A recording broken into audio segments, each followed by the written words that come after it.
ശാസ്ത്രീയ യജുർവേദ പഠനം ക്ലാസ് 83. നമ്മൾ 15-ാമത്തെ അധ്യായമായിട്ട് 51 മുതൽ 65 വരെയുള്ള മന്ത്രങ്ങളാണിത് നോക്കുന്നത്. ഇതിൽ പല ദേവതകളാണ്, അതുകൊണ്ട് ഓരോന്നായിട്ട് നോക്കാം. 51-ലെ ദേവത അഗ്നിയാണ്. അഗ്നി എന്നത് ഊർജമാണ്. അത് പറയുന്നു, സമ്പൂർണ്ണ എല്ലാ ജ്ഞാനത്തിൻ്റെയും അധിപനാണ് അഗ്നി. എന്ത് ജ്ഞാനമുണ്ടെങ്കിലും അഗ്നി ഉണ്ടെങ്കിൽ മാത്രമേ നമുക്കത് പ്രയോഗത്തിൽ വരുത്താൻ പറ്റൂ. ഇപ്പം ചോറുണ്ടാക്കാൻ അറിഞ്ഞുകൊണ്ട് ജ്ഞാനമുള്ളത് കൊണ്ടായില്ല, ഉണ്ടാക്കണ്ടെങ്കിൽ ഊർജം വേണം, അഗ്നി വേണം. അപ്പം എല്ലാ ജ്ഞാനത്തിൻ്റെ അധിപൻ അഗ്നിയാണ്. അത് നന്മയെ സംരക്ഷിക്കുന്നു. നമ്മുടെ നന്മയെയാണ് അത് സംരക്ഷിക്കുന്നത്. വേദവാക്കുകളെ പൂർണ്ണ മനസ്സോടുകൂടി മനസ്സിലാക്കിയിട്ടുണ്ട് ആര്? അഗ്നി. വേദം എന്ന് പറയുന്നത് സയൻസാണ്. പ്രപഞ്ച സൃഷ്ടിക്ക് പിന്നിലുള്ള എല്ലാ സയൻസും, ഇന്ന് കണ്ടെത്തിയതും കണ്ടെത്താനിരിക്കുന്നതുമായ എല്ലാ സയൻസും വേദത്തിലുണ്ട്. അവയെ സംരക്ഷിക്കുക പൂർണ്ണ മനസ്സോടെ പൂർണ്ണമായി ആര് മനസ്സിലാക്കിയിട്ടുണ്ട്? അഗ്നി മനസ്സിലാക്കിയിട്ടുണ്ട്. അഗ്നി മനസ്സിലാക്കിയിട്ടുണ്ട് എന്ന് പറഞ്ഞാൽ അഗ്നിയാണ് എല്ലാ കർമ്മങ്ങളും ചെയ്യുന്നത്. ചോറിനെ അരിയെ ചോറാക്കുന്നത് അഗ്നിയാണ്. അപ്പം അതിനകത്ത് അറിയാലോ, അരിയെ ചോറാക്കി മാറ്റാനില്ല. അപ്പം എന്ത് കർമ്മം ചെയ്യുന്നുണ്ടെങ്കിലും അതിൻ്റെ ഇൻപുട്ടിനെ ഔട്ട്പുട്ടാക്കാൻ അത് സയൻസിലൂടെയാണ്. അപ്പോൾ സയൻസിന് നല്ലവണ്ണം അഗ്നിക്കറിയാം. ഭൂമിയിലാണ് അഗ്നി ആരൂഢമായി ഇരിക്കുന്നത്. എല്ലായിടത്തും ഉണ്ടെങ്കിലും ഭൂമിയിലും അകത്ത് കിടക്കുന്ന അഗ്നി മനുഷ്യരെന്ത് ചെയ്തിട്ടെ? ധർമ്മമാർഗത്തിനായിട്ട് ഉപയോഗിക്കട്ടെ. ലോകത്തിൻ്റെ നന്മക്കായിട്ട് ഭൂമിയിലുള്ള അഗ്നിയെ മനുഷ്യർ ഉപയോഗിക്കട്ടെ. അതായത് അഗ്നി ഉപയോഗിച്ച് കർമ്മങ്ങൾ ചെയ്യുക. അപ്പം ലോകം പുരോഗമിക്കട്ടെ. ഇനി 52. അഗ്നി വീര്യവാനും സേനാനായകനുമാണ്. അഗ്നി വീര്യവാനാണ്. ഏത് കാര്യം അഗ്നി സാധിപ്പിക്കും. സേനാപതിയുമാണ്. ഏത് യജ്ഞത്തെയും മുന്നോട്ടേക്ക് നയിക്കുന്ന എന്താണ്? ഊർജമാണ്. അതുകൊണ്ട് സേനാപതിയായിട്ട് അഗ്നിയെ എടുക്കാം. എല്ലാ ജീവികളുടെ ആഹാരമായ അഗ്നി. അഗ്നി എങ്ങനെയാണ് ആഹാരമായി മാറുന്നത്? ആഹാരത്തിലുള്ളത് എന്ത് തന്നെയാണ്? അഗ്നി തന്നെയാണ്, ഊർജം തന്നെയാണ്. നമ്മൾ ഭക്ഷണം കഴിക്കുന്നത് എന്തിനു വേണ്ടിയിട്ടാണ്? ഊർജം കിട്ടുക. അപ്പോൾ ഊർജം തന്നെയാണ് അഗ്നി. അപ്പം അഗ്നി തന്നെയാണ് എല്ലാ ജീവികളുടെയും ആഹാരം. അത് പൂർണ്ണ ജ്ഞാനത്താലും നിയമത്താലും സ്വർഗത്തിൽ പ്രകാശിക്കുന്നു. അത് എല്ലാ ജ്ഞാനത്തോടും കൂടി പ്രകാശിക്കുകയാണ്. അവിടെ സ്വർഗം പ്രപഞ്ചത്തിൽ മുഴുവനത് പ്രകാശിക്കുകയാണ്. കാരണം പ്രപഞ്ചമുണ്ടായിരിക്കുന്നത് തന്നെ അഗ്നിയിൽ നിന്നാണ്. ജന്മത്തിൻ്റെ പ്രവൃത്തി മാർഗത്തിൽ നിലനിൽക്കുന്നത്. നമ്മൾ ജനിച്ചത് തന്നെ പുതിയ പുതിയ കർമ്മങ്ങൾ ചെയ്യാൻ. നമ്മളെ ജനിപ്പിച്ചതിന് വേണ്ടിയാണ്? കർമ്മം ചെയ്യാനാണ്. കർമ്മത്തിലൂടെയാണ് ലോകം പുരോഗമിക്കുന്നത്. അപ്പോൾ ഈ കർമ്മമാർഗം നിലനിൽക്കുന്നത് ഏതിയാണ്? അഗ്നിയെ ആശ്രയിച്ചാണ്. നമ്മൾ കർമ്മം ചെയ്യുന്നതെല്ലാം അഗ്നി ഉപയോഗിച്ചാണ്, ഊർജം ഉപയോഗിച്ചാണ്. ഇനി 53. എല്ലാ ശാസ്ത്രങ്ങളുടെയും അധിപനാണ് അഗ്നി. എല്ലാ ശാസ്ത്രങ്ങളും നമ്മൾ ഏത് സയൻസ് ആണെങ്കിലും അത് പ്രയോഗിക്കണ്ടെങ്കിൽ ഊർജം വേണം. അതുകൊണ്ട് അത് നന്മ ചേർന്നവനാണ്. അത് നന്മ ചെയ്യും, നമുക്ക് ഗുണം ചെയ്യുന്നതാണ് അഗ്നി. അതോട് ധർമ്മമാർഗം ഉപദേശിക്കാൻ പറയുകയാണ് അഗ്നിയോട്. അഗ്നി നമുക്ക് എന്തിനുപയോഗിക്കാം? ധർമ്മമാർഗത്തിലും ഉപയോഗിക്കാം, അധർമ്മത്തിലും ഉപയോഗിക്കാം. മറ്റുള്ളവരെ ദ്രോഹിക്കാനോ അഗ്നി ഉപയോഗിക്കാം. വല്ലവൻ്റെ വീട് തീ വെക്കുന്നതെല്ലാം കണ്ടിട്ടില്ല? എന്തൊക്കെ പേരും പറഞ്ഞു വീട്ടിന് തീ വെക്കുന്നത്. അതെല്ലാം അധർമ്മമാർഗമാണ്. അഗ്നിയോട് പറയുകയാണ്, നീ ധർമ്മമാർഗം ഉപദേശിക്കുക. അങ്ങയെ മുൻനിർത്തിയാണ് പിതൃക്കളും ബ്രഹ്മചാരികളും അങ്ങയെ സ്വീകരിച്ചത്. ധർമ്മമാർഗത്തിന് വേണ്ടിയിട്ട് നമ്മുടെ പൂർവികരും ബ്രഹ്മചാരികളായ ബ്രഹ്മചാരി എന്ന് പറഞ്ഞാൽ ജ്ഞാനം നേടാൻ ശ്രമിക്കുന്നവരെ എല്ലാം അങ്ങയെയാണ് സ്വീകരിച്ചത്. എന്തിനു വേണ്ടി? കർമ്മങ്ങളെ മുന്നോട്ടേക്ക് നയിക്കാൻ വേണ്ടി. ഊർജം എന്നത് അങ്ങയുടെ ശരീരത്തിൽ നിന്നാണ് പുറപ്പെടുന്നത്. അപ്പോൾ യഥാർത്ഥത്തിൽ അഗ്നി എന്ന് പറയുന്നത് ഊർജം തന്നെയാണ്. ഇനി 54 അഗ്നി ഉണരുകയും ഉയരുകയും ചെയ്യട്ടെ. അഗ്നി ഉണരുക എന്ന് പറഞ്ഞാൽ കത്തിജ്വലിക്കും. ഉയരും എന്ന് പറഞ്ഞാൽ അത് മുകളിലോട്ട് ഉയർന്നു പോകും. ആ അർത്ഥത്തിലെടുക്കാം. വേണമെങ്കിൽ വസ്തുക്കളെ, റോക്കറ്റുകളെ മുകളിലേക്ക് ഉയർത്തി കൊണ്ടുപോകാനും അഗ്നിയാൽ സാധിക്കും. യാജ്ഞികരുടെ കർമ്മ പൂർത്തീകരിക്കുന്നതിന് എന്തെങ്കിലും ആരെങ്കിലും കർമ്മം ചെയ്യുമ്പോൾ അത് പൂർത്തീകരിക്കുന്നത് അഗ്നിയാണ്. അന്ന് അതോടൊപ്പം യജ്ഞത്തിൽ പങ്കെടുക്കുന്നു. ഒരാൾ കർമ്മം ചെയ്യാൻ പോകുമ്പോൾ ആ കർമ്മം ചെയ്യാൻ പറ്റുന്നത് അഗ്നിയിലൂടെയാണ്, ഊർജത്തിലൂടെയാണ്. അപ്പോൾ അഗ്നിയും അതിൻ്റെ കൂടെ യോജിക്കുന്നു. അതിന് അങ്ങേരും ദേവതകളോടൊപ്പം ഉപവിഷ്ടരാവുക, ഒന്നിച്ചിരിക്കുക. ദേവതകൾ എന്ന് പറഞ്ഞാൽ ഈ പ്രപഞ്ചത്തിലുള്ള വസ്തുക്കളെല്ലാം ദേവതകളാണ്. നമ്മളിപ്പോൾ ഒരു ചോറ് വെക്കുന്നുണ്ടെങ്കിൽ അരിയും വെള്ളവും പാത്രവും എല്ലാം ദേവതകളാണ്. അരി, വെള്ളം, പാത്രം, ആ കല്ല് കൂട്ടിയിരിക്കും. 3 കല്ല് വെച്ചിട്ട് അതിൻ്റെ പേരല്ലേ പാത്രം വെക്കുക. ആ കല്ല്, ഭൂമി മേലല്ല, ഭൂമി എല്ലാം ദേവതകളാണ്. അവിടെയാണ്, അതിൻ്റെ ഇടക്കാണ് അഗ്നിയും കൂടിയും ഉപവിഷ്ടനാകുന്നത്. ഇനി 55 എണ്ണമില്ലാത്ത ഗാർഹിക കർമ്മങ്ങൾ അഗ്നിയിൽ വന്നു ചേരുന്നു. ഒരു വീട്ടിൽ തന്നെ, വീട്ടിലുപയോഗിക്കുന്ന അഗ്നിയിൽ തന്നെ എണ്ണമില്ലാത്തത്ര രൂപത്തിലാണ് അഗ്നി പ്രവേശിക്കുന്നത്. ചായ ഉണ്ടാക്കാൻ വരും, പപ്പടം ചൂടാൻ വരും, ചോറുണ്ടാക്കാൻ വരും, ബിരിയാണി ഉണ്ടാക്കാൻ വരും, വേണ്ടിക്കൽ എന്തെങ്കിലും ഫ്രൈ ചെയ്യണ്ടിക്കൽ വരും. അങ്ങനെ എണ്ണമില്ലാത്ത അത്ര ഗാർഹപത്നിയ ചിന്തകളിൽ അഗ്നി ഇൻവോൾവ് ആകുന്നുണ്ട്. മനുഷ്യൻ പല ചിന്തിച്ചിട്ട് പലതും ചെയ്യുമ്പോൾ അവിടെയെല്ലാം വീട്ടിൽ അഗ്നി വരികയാണ്. എല്ലാ പ്രശ്നങ്ങൾക്കുമുള്ള ഏക പോംവഴി അഗ്നി തന്നെയാണ്. നമ്മൾ ഏത് പ്രശ്നം പരിഹരിക്കണ്ടെങ്കിലും അഗ്നി തന്നെയാണ് ആവശ്യം, ഊർജം തന്നെയാണ് ആവശ്യം. ഊർജത്തിൻ്റെ പ്രാധാന്യമാണ് ഇവിടെ എടുത്ത് പറയുന്നത്. ഗ്രഹകാര്യങ്ങളെല്ലാം യഥാവധി അനുഷ്ഠിക്കാൻ അങ്ങ് ഞങ്ങളെ അനുഗ്രഹിച്ചാൽ, അതുകൊണ്ട് നമ്മുടെ വീട്ടുകാര്യങ്ങളെല്ലാം ഭംഗിയായിട്ട് നടത്താൻ അഗ്നി അനുഗ്രഹിക്കുക. ഇനി 56 അഗ്നി എപ്പോഴും സുഖം നൽകുന്നു. നമുക്ക് സുഖം നൽകുന്നത് അഗ്നിയാണ്, ഊർജമാണ്. നമ്മുടെ ശരീരത്തിന് സുഖം നൽകണമെങ്കിൽ ശരീരത്തിലൊരു പ്രത്യേക ഊർജം ഉണ്ടാകണം, ടെമ്പറേച്ചർ ഉണ്ടാകണം. ഇപ്പം നല്ല സുഖമാണ് ആ ടെമ്പറേച്ചറാണ്. അത് കൂടിപ്പോയാലും പ്രശ്നമാണ്, കുറഞ്ഞു പോയാലും പ്രശ്നം തന്നെയാണ്. അപ്പം അഗ്നിയുടെ കേന്ദ്രം സുഖം തന്നെയാണ്. ഈ ജഗത്ത് ചരിക്കുന്നത് അഗ്നിയുടെ നീതിയാലാണ്. അഗ്നിയുടെ നീതി അനുസരിച്ച്, നീതി എന്ന് പറഞ്ഞാൽ സയൻസ്, അഗ്നി തത്വം അനുസരിച്ചാണ് ഈ പ്രപഞ്ചം തന്നെ ചലിക്കുന്നത്. നമുക്കറിയാലോ, ഗോളങ്ങളെല്ലാം സൂര്യന് ചുറ്റുന്നുണ്ട്. ആ ചുറ്റുന്നത് ശക്തി ഉപയോഗിച്ചിട്ടാണ്. ആ ഒരു നിയമത്തിനനുസരിച്ച് ശക്തി തോന്നുന്ന മാതിരിയല്ല ഉപയോഗിക്കുന്നത്. ഭൂമിയോട് പറഞ്ഞിട്ടുണ്ട് ഇന്ന സ്പീഡിൽ ചുറ്റിക്കൊള്ളണം, അത്തരത്തിലാണത് ചുറ്റുന്നത്. എന്നിട്ട് അങ്ങനെയുള്ള അഗ്നിയോട് പറയുകയാണ്, നീ ഉയർന്ന് ജ്വലിക്കുക, ഞങ്ങൾക്ക് ഐശ്വര്യം കൊണ്ട് തരിക. ഇനി 57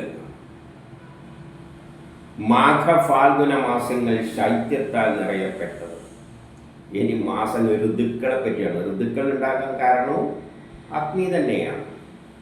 സൂര്യനിൽ നിന്നുള്ള ചൂട് അനുസരിച്ചാണ് ഋതുക്കൾ ഉണ്ടായിരിക്കുന്നത്. ഉഷ്ണകാലത്ത് നല്ല ചൂട്, തണുപ്പ് കാലത്ത് നല്ല. അപ്പോൾ ഋതുക്കൾ ഉണ്ടായിരിക്കുന്നത് അഗ്നിയാലാണ്. അങ്ങനെയുള്ള ഋതുക്കളിൽ മാഘ-ഫാൽഗുണ മാസങ്ങളിൽ ശൈത്യമാണ്, തണുപ്പാണ്. അതെനിക്ക് ആഹ്ലാദം നൽകും. തണുപ്പ് കാലം നമുക്ക് ആഹ്ലാദം നൽകുന്നത് തന്നെയാണ്. അഗ്നി സൂക്ഷ്മരൂപത്തിൽ ഈ ഋതുക്കളിൽ കുടികൊള്ളുന്നുണ്ട്. അഗ്നി സൂക്ഷ്മരൂപത്തിൽ ഋതുക്കളിലുണ്ട്. അതാണ് നേരത്തെ ഞാൻ പറഞ്ഞത്, ഋതുക്കൾ ഉണ്ടാകുന്നത് ഈ അഗ്നിയുടെ പ്രാധാന്യം കൊണ്ടാണ്. നല്ല ചൂടാണെങ്കിൽ ഒരു നല്ല അന്തരീക്ഷം, നല്ല ചൂടുമില്ല തണുപ്പുമില്ലാത്ത ഒരു സമയമാണെങ്കിൽ നല്ല സീസൺ. ചിലത് ഭയങ്കര വിറപ്പിക്കുന്ന സീസൺ. ഇതെല്ലാം എന്തിനെ ആശ്രയിച്ചാണ് ഇരിക്കുന്നത്? അഗ്നിയാണ് ഋതുക്കളിൽ കുടികൊള്ളുന്നത് കൊണ്ടാണ്.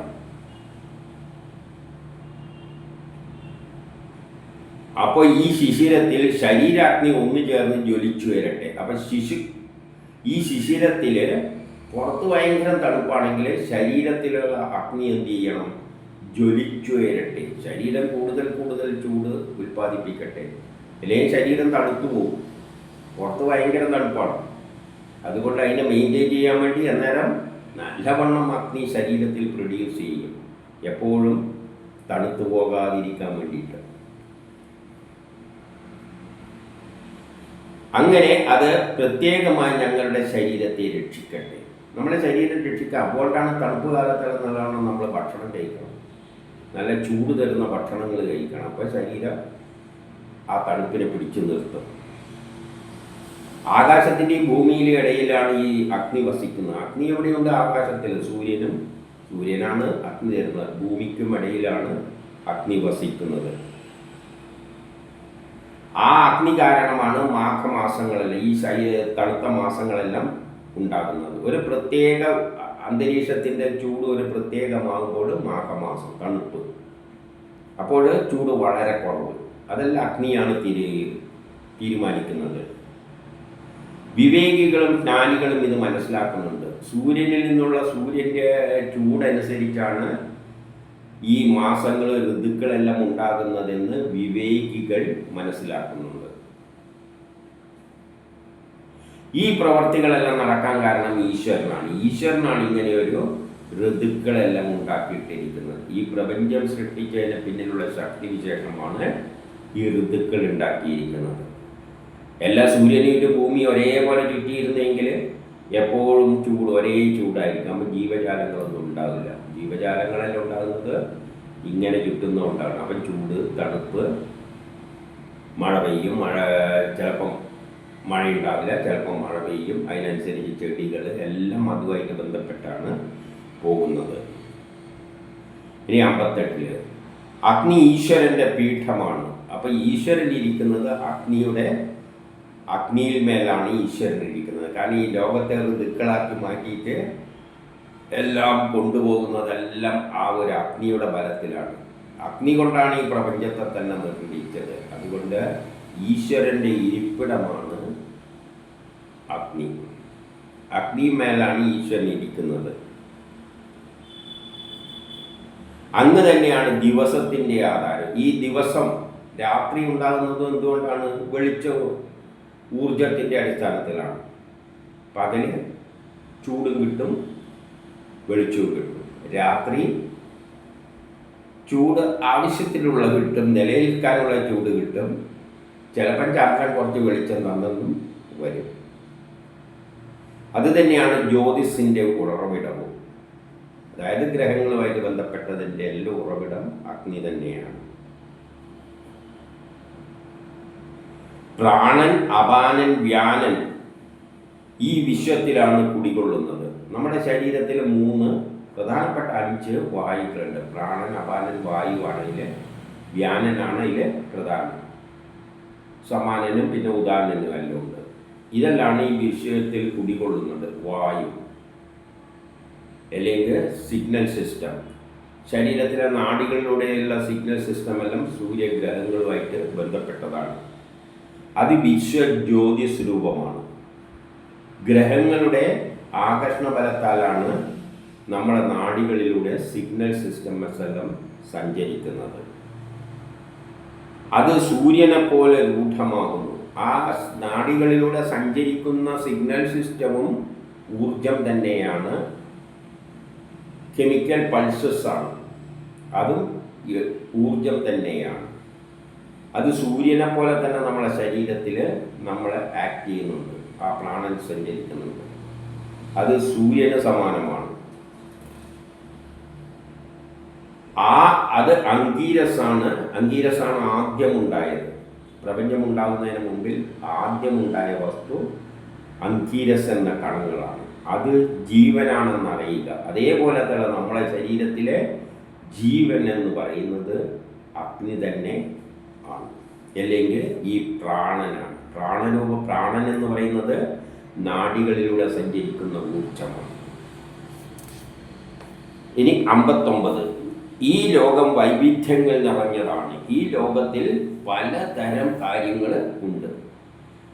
വസ്തുക്കൾ തന്നെ പലത്തിലുണ്ട്, സീസൺസ് പലതരത്തിലുണ്ട്, സ്വഭാവവിശേഷങ്ങൾ പലതുണ്ട്. അത് ജീവിതത്തെ സുന്ദരമാക്കി മാറ്റുന്നു. അതിൻ്റെ പിന്നിലുള്ളതും അഗ്നി തന്നെയാണ്. അഗ്നിയാണ് ലോകത്തെ വൈവിധ്യപൂർണമാക്കുന്നത്. സീസൺസ് ഉണ്ടാക്കുന്നു. അപ്പോൾ ഓരോ സീസണിനനുസരിച്ച് ചെടികൾ, ഓരോ നിറത്തിലുള്ള പൂക്കളെല്ലാം, കായ്കളെല്ലാം ഉണ്ടാകുന്നു. ഇതിൻ്റെ എല്ലാം പിന്നിൽ എന്താണ്? അഗ്നിയാണ്. സീസണിൽ ഉണ്ടായത് അഗ്നിയുടെ വ്യത്യാസം കൊണ്ടാണ്. ഇപ്പം ഭൂമിയിലെ പഴങ്ങൾ ചില സമയത്ത് ഇന്ന പഴം ഉണ്ടാകും, ചില സമയം ഇന്ന പൂക്കൾ പൂക്കും. ഇതെല്ലാം ഈ അഗ്നിയാൽ തന്നെയാണ് സംഭവിക്കുന്നത്. അതുകൊണ്ട് അങ്ങ് ഇന്ദ്രനും അഗ്നിസ്വരൂപവുമാണ്. അങ്ങ് ഇന്ദ്രൻ തന്നെയാണ്. ഇന്ദ്രൻ തന്നെ ഈ കർമ്മങ്ങളെല്ലാം ഏകോപിപ്പിക്കുന്ന ശക്തി. ആ നിലയിൽ ചിന്തിക്കുമ്പോൾ അഗ്നിയെ തന്നെ ഇന്ദ്രനായിട്ട് നമുക്ക് കാണാം. ബൃഹസ്പതി നമ്മുടെ കുടുംബ കാര്യത്തിലെല്ലാം അങ്ങേ പ്രതിഷ്ഠിച്ചിരിക്കുന്നത് ബൃഹസ്പതിയാണ്. അപ്പം സൃഷ്ടിക്ക് പിന്നിലുള്ള ശക്തി വിശേഷമാണ് അഗ്നിയെ നമുക്ക് നമ്മുടെ കുടുംബത്തിൽ തന്നിരിക്കുന്നത്. എന്തിനു വേണ്ടി? നമ്മുടെ നിലനിൽപ്പിന് വേണ്ടി. ഇനി 60, അഗ്നി ദേവകൾക്ക് വേണ്ടി ജ്വലിക്കട്ടെ. ദേവകൾ എന്ന് പറഞ്ഞാൽ ഈ പ്രപഞ്ചത്തിലുള്ള എല്ലാ വസ്തുക്കളും ദേവതകളാണ്. ഉദാഹരണമായിട്ട് അരിക്ക് വേണ്ടി ജ്വലിക്കട്ടെ. അരി എന്താക്കാൻ വേണ്ടിയിട്ട്? ചോറാക്കാൻ വേണ്ടിയിട്ട്. വെള്ളത്തിന് വേണ്ടി ജ്വലിക്കട്ടെ. വെള്ളം എന്താക്കാൻ വേണ്ടിയിട്ട്? തിളപ്പിക്കാൻ വേണ്ടിയിട്ട്. അഗ്നി ജ്വലിക്കട്ടെ. എന്തിനു വേണ്ടി? വെള്ളവും ചായപ്പൊടിയെല്ലാം കൂടിയിട്ട് ചായയാക്കാൻ വേണ്ടിയിട്ട്. അപ്പോൾ ഇതെല്ലാം ദേവതകളാണ്. ചായപ്പൊടി, വെള്ളം എല്ലാം ദേവതകളാണ്. അവയെ നമുക്ക് ചായ രൂപത്തിൽ, അതും ഒരു ദേവതയാണ്, ആ രൂപത്തിൽ മാറ്റിത്തരുന്നു. ആര്? അഗ്നി. അപ്പോൾ അഗ്നി ആർക്ക് വേണ്ടിയാണ് ജ്വലിക്കുന്നത്? ഈ പ്രപഞ്ചത്തിലുള്ള എല്ലാ ദേവതകൾക്ക് വേണ്ടിയാണ് ജ്വലിക്കുന്നത്. അങ്ങനെ ഈ ലോകത്തിൽ അതെന്ത് ചെയ്യുന്നു? സന്തോഷം കൊണ്ടുതരുന്നു. നമുക്ക് ചായയെല്ലാം കിട്ടുമ്പോൾ സന്തോഷം കിട്ടും.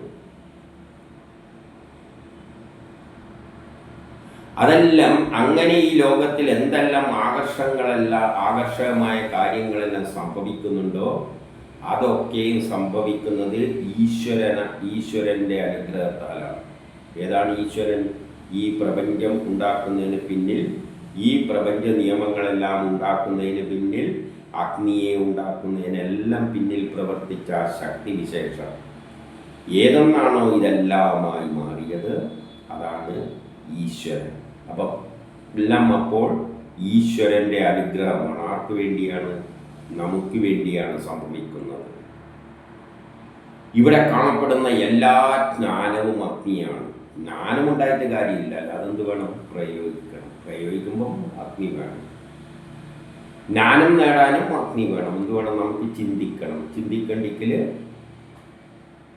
അഗ്നി വേണം, ഊർജം വേണം. ഊർജ്ജമില്ലാതെ എങ്ങനെയാണ് ചിന്തിക്കുക? ക്ഷീണിച്ച് കിടന്നാൽ ചിന്തിക്കാൻ പറ്റും. അപ്പം ഭക്ഷണം കഴിക്കണം. അപ്പം ഒരു ഉന്മേഷം കിട്ടും. അപ്പോഴാണ് ആ ഉന്മേഷം എല്ലാം അഗ്നിയായിട്ട് ബന്ധപ്പെട്ടതാണ്. അപ്പം ഈ കാണപ്പെടുന്ന ജ്ഞാനമെല്ലാം അഗ്നി തന്നെയാണ്. വിധ ലോകങ്ങളിൽ ഉത്ഭവിക്കുന്ന അഗ്നി ഇവിടെ ജ്വലിക്കുന്നു. ഈ 3 ലോകങ്ങളിലും ജ്വലിക്കുന്നുണ്ട് അഗ്നി. അഗ്നിയില്ലാത്ത സ്ഥലമൊന്നും ഇല്ല. ഇവിടെയും അത് ഉണ്ട്. ഇനി 61, ഇവിടെ ദേവത ഇന്ദ്രനാണ്. ഇന്ദ്രനാണ് ഈ ലോകമുണ്ടാകുന്നതിൻ്റെ പ്രവർത്തികൾക്കെല്ലാം പിന്നിൽ അവരെ ഏകോപിപ്പിക്കുന്ന ശക്തി. ഏത് കർമ്മം ചെയ്യുമ്പോഴും അതിനെ ഏകോപിപ്പിക്കണം. നമ്മളൊരു ചോറുണ്ടാക്കണ്ടെങ്കിൽ നമ്മളതിനെ ഏകോപിപ്പിക്കണം. അരിയെല്ലാം കഴുകിയിട്ട് പാത്രത്തിൽ ഇട്ട് കൊടുത്താൽ അതൊന്നും ചോറാവില്ല. അപ്പം നമ്മൾ വേണം. അതുപോലെ തന്നെ പാത്രത്തിൻ്റെ അകത്തുള്ള പ്രവർത്തനങ്ങളെ ഏകോപിപ്പിക്കുന്ന ചോറാകുന്നതിൻ്റെ പിന്നിൽ പ്രവർത്തിക്കുന്ന ആ ഫങ്ഷൻ, അതിനെയാണ് ഇന്ദ്രൻ എന്ന് പറയുന്നത്. ഇന്ദ്രനായി സമർപ്പിക്കുന്ന ഗാനങ്ങൾ. ഇന്ദ്രൻ എന്ത് ഗാനങ്ങളാണ് സമർപ്പിക്കുക? സയൻസ്, ശാസ്ത്രതത്വങ്ങൾ. ശാസ്ത്രത്തിൻ്റെ അടിസ്ഥാനത്തിൽ ഇന്ദ്രൻ എന്തും ചെയ്യുകയുള്ളൂ. അരിയെ ചോറാക്കണ്ടിക്ക് അതിൻ്റെ പിന്നിലൊരു സയൻസും. ആ സയൻസിൻ്റെ അടിസ്ഥാനത്തിൽ ചെയ്തു കഴിഞ്ഞാൽ ഇന്ദ്രൻ അതിനെ ചോറാക്കും ഏകോപിപ്പിച്ചിട്ട്. അഗ്നിയുടെ സഹായത്താൽ. അപ്പോൾ ഇന്ദ്രനാണ് ഗാനങ്ങൾ വിദ്യയാലും കർമ്മത്താലും പൂർണ്ണമാക്കുന്നു. അപ്പം നമ്മൾ കൊടുക്കുന്ന മന്ത്രങ്ങൾ അല്ലെങ്കിൽ നമ്മൾ സയൻസ് തത്വം അനുസരിച്ച് കർമ്മം ചെയ്യുമ്പോൾ ആ കർമ്മത്തെ വിദ്യയാൽ സയൻസിൻ്റെ അടിസ്ഥാനത്തിലാണ് ഇന്ദ്രൻ പൂർത്തീകരിക്കുന്നത്. എല്ലാവരും ഒരു പാത്രത്തിൽ അരി വിട്ടിട്ട് ഒരു മന്ത്രം ചൊല്ലുക, നീ ചോറാകുമെന്ന് പറഞ്ഞാലൊന്നും ഇന്ദ്രനാളെ വരാൻ പോകുന്നില്ല. ഇന്ദ്രൻ വരണം എപ്പോൾ?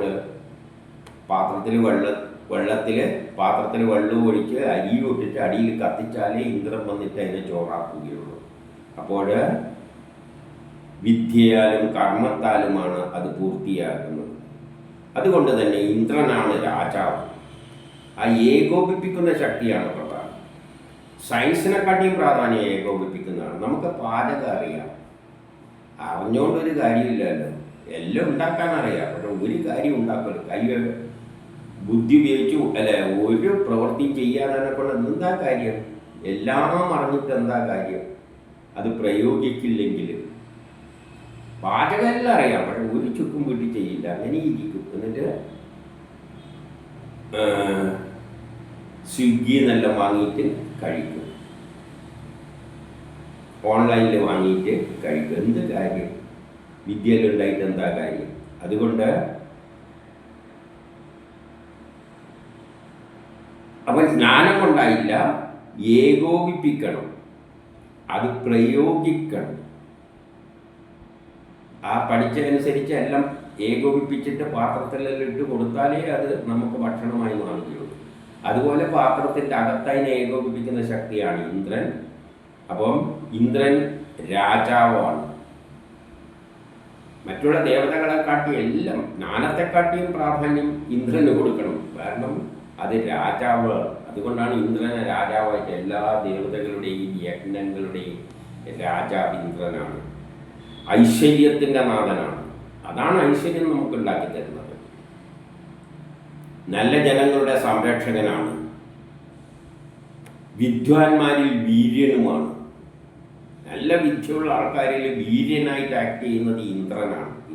കാരണം അവൻ്റെ കാര്യങ്ങളെല്ലാം സാധിപ്പിച്ചു കൊടുക്കുന്നത്. ഒരുത്തൻ നല്ല ധീരതയോടെ എന്ത് യജ്ഞത്തിനും ഇറങ്ങുമ്പോൾ അത് സാധിപ്പിക്കുന്ന, ആ പ്രവർത്തനത്തെ ഏകോപിപ്പിക്കുന്ന ഇന്ദ്രൻ വീര്യനുമാണ്. അങ്ങനെ ഇന്ദ്രൻ്റെ ചൈതന്യമാണ് ഈ പ്രപഞ്ചത്തിൽ നിറഞ്ഞു നിൽക്കുന്നത്. ഈ പ്രപഞ്ചം ഉണ്ടാകുന്നതിന് പിന്നിലെല്ലാം അതിനെ ഏകോപിപ്പിക്കുന്ന ഒരു ശക്തി വിശേഷം. നമ്മളൊരു കല്യാണം ഉണ്ടെങ്കിൽ സദ്യയിൽ അറേഞ്ച് ചെയ്യുക, ആൾക്കാരെ ഏൽപ്പിക്കും, അവൻ്റെ കഴിവാണ്. അതുവഴി പ്രപഞ്ചം ഉണ്ടാകുന്നതിന് പിന്നിൽ ഒരു ശക്തി വിശേഷമുണ്ട്, അതിനെ ഏകോപിപ്പിച്ച സയൻസിൻ്റെ അടിസ്ഥാനത്തിൽ. ആ ശക്തി വിശേഷമാണ് ഇന്ദ്രൻ. അതുകൊണ്ട് ഈ പ്രപഞ്ചത്തിൽ അവൻ നിറഞ്ഞു നിൽക്കുകയാണ്. 62. ഇന്ദ്രന്റെ അനുഗ്രഹത്താൽ അശ്വങ്ങൾ പോഷിപ്പിക്കപ്പെടട്ടെ. അശ്വങ്ങൾ എന്ന് പറഞ്ഞാൽ ഊർജം പോഷിപ്പിക്കപ്പെടട്ടെ. ഊർജം ഉപയോഗിച്ചിട്ട്, ഊർജമല്ല ബലം, ഊർജത്തിൽ നിന്ന് തന്നെയാണ് ബലം ഉണ്ടാകുന്നത്, ബലങ്ങൾ. അപ്പം ഇന്ദ്രൻ ബലം ഉപയോഗിച്ച് എന്ത് കർമ്മം ചെയ്യുമ്പോഴും ബലം ഉപയോഗിച്ചല്ലേ പറ്റൂ. അരി ചോറാകട്ടിക്ക് ബലം ഉപയോഗിച്ചിട്ട് വേണം അരിയെ കഴുകിയെല്ലാം എടുത്ത് പാത്രത്തിലിടാൻ. ബലം വേണ്ടേ? ബലമില്ലാതെ എങ്ങനെയാണ് അരി എടുത്തിട്ട് നമ്മൾ അരിനെ പൊക്കി പാത്രത്തിലേക്ക് ഇടണ്ടെങ്കിൽ ബലം പ്രയോഗിക്കണം. അപ്പോൾ ഏത് കർമ്മത്തിലും ബലമുണ്ട്. അപ്പോൾ ഇന്ദ്രന്റെ അനുഗ്രഹത്താൽ അശ്വങ്ങൾ പോഷിപ്പിക്കപ്പെടട്ടെ. ബലം, അശ്വം എന്ന് പറഞ്ഞാൽ കുതിരശക്തി. വേദത്തിൽ അശ്വം എന്ന് പറയുമ്പോൾ ബലമായിട്ടും എടുക്കാം. അവയിൽ ശക്തി ഉണ്ടാകട്ടെ. അപ്പം ശക്തിയെല്ലാം, നമ്മളെ ശരീരത്തിന് ശക്തി കിട്ടുന്നത് എവിടെയാണ്? നാം കഴിച്ച ഭക്ഷണമെല്ലാം ശരീരത്തിൻ്റെ ആ മസിലിൽ വന്നിട്ട് ഒരു രാസപ്രവർത്തനത്തിലൂടെ ശക്തി ഉൽപ്പാദിപ്പിക്കുന്നുണ്ട്. അപ്പോൾ അവിടെയെല്ലാം ഇന്ദ്രനേകി ആ പ്രവർത്തനത്തെ ഏകോപിപ്പിക്കുന്നുണ്ട്. അപ്പം ശക്തി ഉണ്ടാകട്ടെ. അവർക്ക് സംരക്ഷണവും നൽകുന്നത് ഇന്ദ്രനാണ്. ആ യജ്ഞത്തെ അതേ നിലയിൽ സംരക്ഷിച്ച് മുന്നോട്ടേക്ക് കൊണ്ടുപോകുന്നത് ഇന്ദ്രനാണ്. ഒരു പാത്രത്തിൽ അരിയിട്ടിട്ട് ചോറാകുന്നത് വരെ അതിനെ ഏകോപിപ്പിച്ച് കൊണ്ടുപോകുന്നത് ഇന്ദ്രനാണ്. സ്വന്തം ചൈതന്യത്താലാണ് അത് ചെയ്യുന്നത്. അപ്പോൾ ദേവതകൾ അതിനെ അനുഗമിക്കുന്നു. നമ്മൾ ഒരു പാചകം ചെയ്യുമ്പോൾ എല്ലാ ദേവതകളും അതിനെ അനുഗമിക്കും. ഒരു പാചകത്തിന് അടുക്കളയിൽ കയറി ചോറുണ്ടാക്കാൻ നമ്മൾ പാത്രം എടുക്കുമ്പോൾ പാത്രം നമ്മൾ അനുഗമിക്കും. പാത്രം നമ്മൾ പറയുന്ന മാതിരി നമ്മൾ എടുത്തുകൊണ്ട് ഒരു തീര് വെക്കും. അപ്പോൾ അത് അവിടെ നിൽക്കും. എന്നിട്ട് വെള്ളം എടുക്കുമ്പോൾ വെള്ളം ഉപയോഗിച്ചിട്ട് കഴുകി അരി വൃത്തിയാക്കുമ്പോൾ വെള്ളം നമ്മളോട് സഹകരിക്കും, അരിയും സഹകരിക്കും. ആ അരി എടുത്ത് പാത്രത്തിലിടുന്നു, വെള്ളം എടുത്തിട്ട് അതിൻ്റെ അകത്ത് ഒഴുക്കുന്നു. അപ്പോൾ എല്ലാ ദേവതകളും നമ്മളുമായിട്ട് സഹകരിക്കുകയാണ്. ദേവതകൾ എന്ന് പറഞ്ഞാൽ വെള്ളം, അരി എല്ലാം നമ്മളുമായിട്ട് സഹകരിക്കുകയാണ്, നമ്മളെ അനുഗമിക്കുകയാണ്. നമ്മൾ യജ്ഞം ചെയ്യുമ്പോൾ നമ്മളെ അനുഗമിക്കുകയാണ്. നമ്മളെ ഈ പ്രവർത്തനങ്ങളെ ഏകോപിപ്പിക്കുന്ന ശക്തിവിശേഷമാണ് ഇന്ദ്രൻ. അപ്പോൾ ഇന്ദ്രനെയും അനുഗമിക്കുകയാണ്. പാത്രത്തിൽ അടക്കുന്ന അരി ചോറാകുമ്പോഴുള്ള പ്രവർത്തനങ്ങളിൽ ഇന്ദ്രൻ പറയുന്ന മാതിരി എല്ലാം ആക്ട് ചെയ്യും. ഇനി 63. ആകാശം പ്രകാശം തികഞ്ഞതാണ്. ആകാശത്തിൽ പ്രകാശമുണ്ട്, അത് നമുക്കറിയാം. വെളിച്ചമുണ്ട്. വെളിച്ചം മാത്രമാണോ ഉള്ളത്? ആകാശത്തിലെ ഗ്രഹങ്ങളിൽ നിന്ന് വരുന്ന ബലങ്ങളാണ് ഈ ലോകത്തെ മുന്നോട്ടേക്ക്, ആ ഗ്രഹങ്ങളുടെ കറക്കമനുസരിച്ചാണ് കാലം മുന്നോട്ടേക്ക് പോകുന്നത്. ഭൂമിയും വായുവും ചൈതന്യം നിറച്ച് അന്യോന്യം ഇടയിൽ കഴിയുന്നു. ഇതിൻ്റെ അടുത്തിൽ ചൈതന്യമെല്ലാം ഇതിലാണുള്ളത്. ഈ ഗ്രഹങ്ങളിൽ നിന്ന് വരുന്ന ചൈതന്യമെല്ലാം ഭൂമിയിലും ആക്ട് ചെയ്യുന്നുണ്ട്, വായുവിലെല്ലാം നിറഞ്ഞു കിടക്കുന്നുണ്ട്. ഏറ്റവും പൂർണ്ണമായ നന്മ ഏതാണ്? ജ്ഞാനമാണ്. അപ്പം ഈ ലോകത്തിൻ്റെ നന്മ എന്ന് പറയുന്നത് എന്താണ്?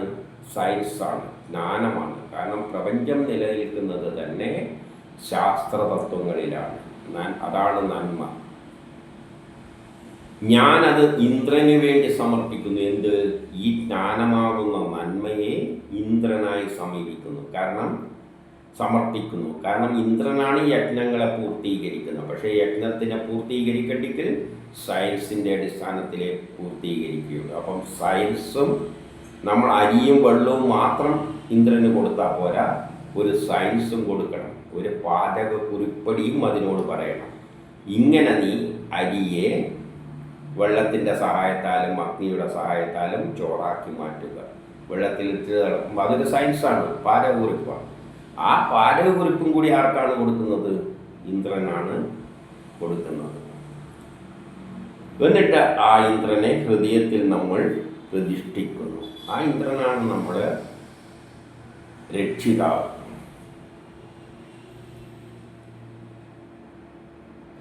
ഇനി പരമാത്മാവിനെ പറ്റി പറയുകയാണ്. ഇത്രയെല്ലാം പറഞ്ഞിട്ട് ഇന്ദ്രനാണ് മഹത്വം എന്ന് പറഞ്ഞതിൻ്റെ ശേഷം, അഗ്നീൻ്റെ മഹത്വം പറഞ്ഞതിൻ്റെ ശേഷം, ഇതിൻ്റെ എല്ലാം മുകളിലൊരു കക്ഷിയുണ്ട്. ഇതെല്ലാം പ്ലാൻ ചെയ്തുണ്ടാക്കിയത് ആരാണ്? പരമാത്മാവാണ്, ഈശ്വരൻ, ഒരു ശക്തി വിശേഷം. ഈശ്വരൻ എന്ന് പറയുമ്പോൾ നമുക്ക് ഈ കഥയിൽ കാണുന്ന രൂപത്തിലൊന്നും പോകരുത്. ഏതോ ഒരു ശക്തി ഉണ്ടായിരുന്നു, അതാണ് പരമാത്മാവ്. സർവേശ്വരനാണ് ഈ പ്രതിഷ്ഠ നടത്തിയിരിക്കുന്നത്. ഇങ്ങനെയുള്ള ഒരു ലോകത്തെ സയൻസിലൂടെ പ്രതിഷ്ഠിച്ചത് സർവേശ്വരനായ, അതിനാണ് ബ്രഹ്മം എന്ന് പറയുന്നത്. അങ്ങിലാണ് ജ്ഞാനം വിളയുന്നത്. ഈ സയൻസ് എല്ലാം ഇതിലാണുള്ളത്. ആ പരമാത്മാവിൽ നിന്നാണ് സയൻസ് വന്നിരിക്കുന്നത്. നമ്മളത് നോക്കി മനസ്സിലാക്കുന്നു, അതിനനുസരിച്ച് നമ്മൾ യത്നം ചെയ്യുന്നു. അല്ലാതെ സയൻസൊന്നും നമ്മൾ ഉണ്ടാക്കിയതല്ല. അതെല്ലാം പരമേശ്വരൻ ഇവിടെ ഉണ്ടാക്കി വെച്ച സയൻസാണ്. അതുകൊണ്ട് ആ സമയം വിഷമതകളെ മാറ്റിവെച്ച് ആനന്ദം നൽകിയാണ്. ഈ സയൻസിൻ്റെ സഹായത്താലാണ് നമ്മൾ വിഷമതകളെയെല്ലാം ദൂരീകരിച്ച് ആനന്ദം നേടുന്നത്. നമ്മളിന്ന് പലതും TV അത് ഇതെല്ലാം വെച്ചിട്ട് ഉപയോഗിക്കുമ്പോൾ ആനന്ദം കിട്ടുന്നില്ല. പണ്ട് ഗോത്ര കാലഘട്ടത്തിലുള്ളവർക്ക് അത് കിട്ടിയിരുന്നോ? ഇല്ല. ഇത് കിട്ടിയ എന്തിനാണ്? സയൻസാണ് നമുക്ക് ആനന്ദം നേടിത്തരുന്നത്. ബലം ഉപയോഗിച്ച് ഈ പ്രപഞ്ചത്തിൽ അപ്പം ജ്ഞാനം നൽകിയത് ആരാണ്? ആ ഈശ്വരനാണ്. ഈശ്വരൻ എന്തും തന്നിട്ടുണ്ട്? നമുക്ക് ബലവും നൽകിയിട്ടുണ്ട്, കർമ്മം ചെയ്യാനുള്ള ശക്തിയും നമുക്ക് നൽകിയിട്ടുണ്ട്. വിശ്വത്തിൻ്റെ ബഹുമാനം ഉൾക്കൊണ്ടാലും അങ്ങനെ ഈ ശക്തി ഉപയോഗിച്ചുകൊണ്ട് നമ്മൾ യജ്ഞം ചെയ്ത് വിശ്വത്തിൽ എല്ലാവരുടെയും ബഹുമാനം നേടണം.